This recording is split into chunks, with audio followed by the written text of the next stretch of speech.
Picture this. You wake up one morning, roll over, grab your phone. You open your bank app, and for the first time in your life, you're not stressed. Bills? Covered. Rent? Paid early. And instead of feeling that adrenaline rush, you feel normal, quiet. And that's when it hits you. Money finally did what it was supposed to do. And now, it stopped changing your life. That exact moment is where most people either level up for real or get stuck forever. My name is Unk, and today we're talking about the exact dollar amount where money stops fixing things. And it's not the number you think. Everyone believes it's a straight line. 10 grand helps a little, 100 grand helps a lot, 1,000,000 unlocks happiness. That's a lie. Money works in layers, and most people fail because they keep chasing a number that no longer moves the needle. Let's start with the first real shift. It's not 100 grand. For most people, it's closer to $40,000 a year. Why? Because that's the point you stop choosing between gas and food. Before this level, you're in survival mode. Studies show chronic financial stress hijacks your brain, dropping your functional IQ by about 13 points. So when you cross this first line, money absolutely changes your life. Not because you're rich, but because you can finally think clearly again. Now here's where everyone gets it twisted, the second big shift. You've probably heard the old research about happiness plateauing at $75,000. Well, that number is dead. First, inflation alone puts that figure at over $110,000 today. But here's the real secret that newest research uncovered. That plateau only exists for the unhappiest 15% of the population, the people dealing with grief or clinical depression. For them, after about 100 grand, more money doesn't fix the internal misery. But for the other 85% of us, there is no plateau. Happiness keeps rising with income well past 500 grand. So what does that really mean? It means that $100,000 mark is the moment money stops fixing your emotional problems. Up to that point, more money equals less stress. After that, more money just means more options, not more peace. And options don't make you happy. They just expose who you already are. Money stops being a solution and becomes a tool. And if you don't know how to use it, it just sits there. This is why you see people making six figures who are still stressed, anxious, and empty. They thought the money was the finish line. It's not. It's the starting line for the real work. And this is where the danger creeps in, the comfort trap. You're not desperate enough to grind, not broke enough to panic, but not fulfilled enough to stop chasing.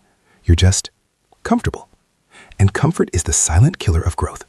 You plateau not because you're lazy, but because nothing hurts enough to force you to change. So that quiet moment, looking at your bank app, that's not the end of the journey. It's a question. Money fixed every problem that money can fix. But what most people don't realize is that comfort is the phase where your growth either becomes intentional or completely dies. When you're broke, life forces you to move. When you're comfortable, only identity does. And if you never build a new identity past, I'm trying to make money, you stall.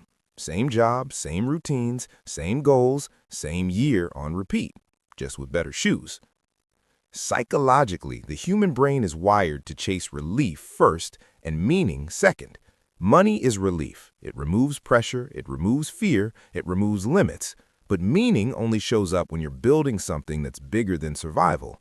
And once survival is handled, your brain starts asking different questions. Why am I doing this? Who am I becoming? Where is this actually going? And if you don't have answers, you feel lost, even with money. That's why you see people who finally make it, and instead of leveling up, they spiral, blowing money on dumb stuff, jumping from relationship to relationship, addictions, ego trips, not because they're stupid, because their old motivation was escaping pain, and once the pain is gone, the engine shuts off. So they create new problems just to feel something again. Drama, risk, chaos, because chaos feels familiar. Peace doesn't. Think about it like this. Being broke is like having a loud TV on all day. Stress, bills, fear, noise. You can't hear your own thoughts. The moment money handles survival, the TV turns off, and now it's just you and a quiet room. And if you never built a direction for yourself, that silence is uncomfortable.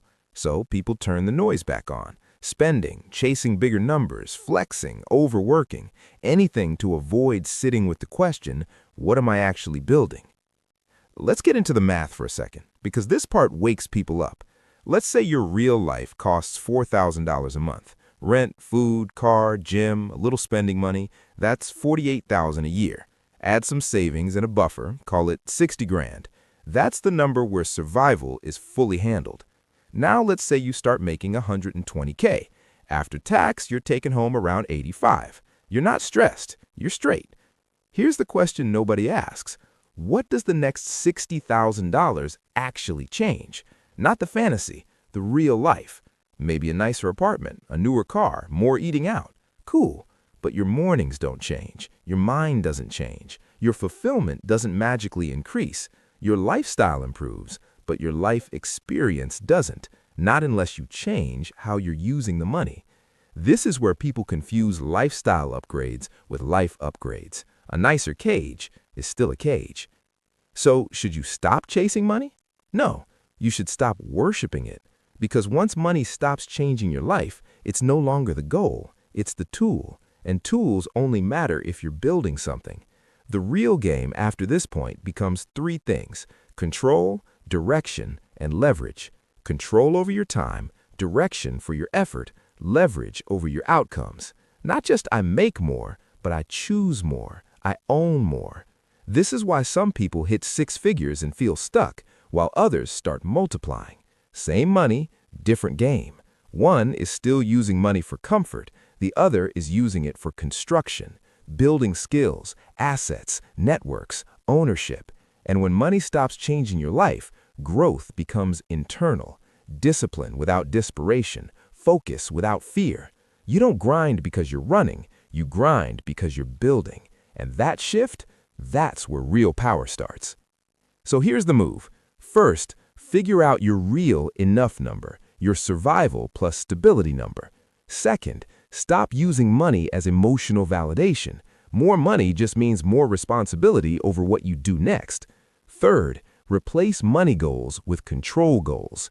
Instead of I want to make 200K, ask I want to own what I do. I want my time back. I want income that isn't tied to my presence.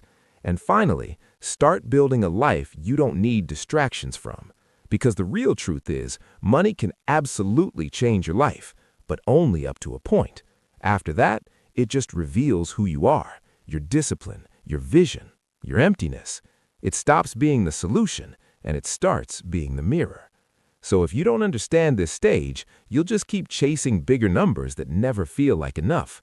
But if you do, you can turn money from a stress reliever to a real weapon.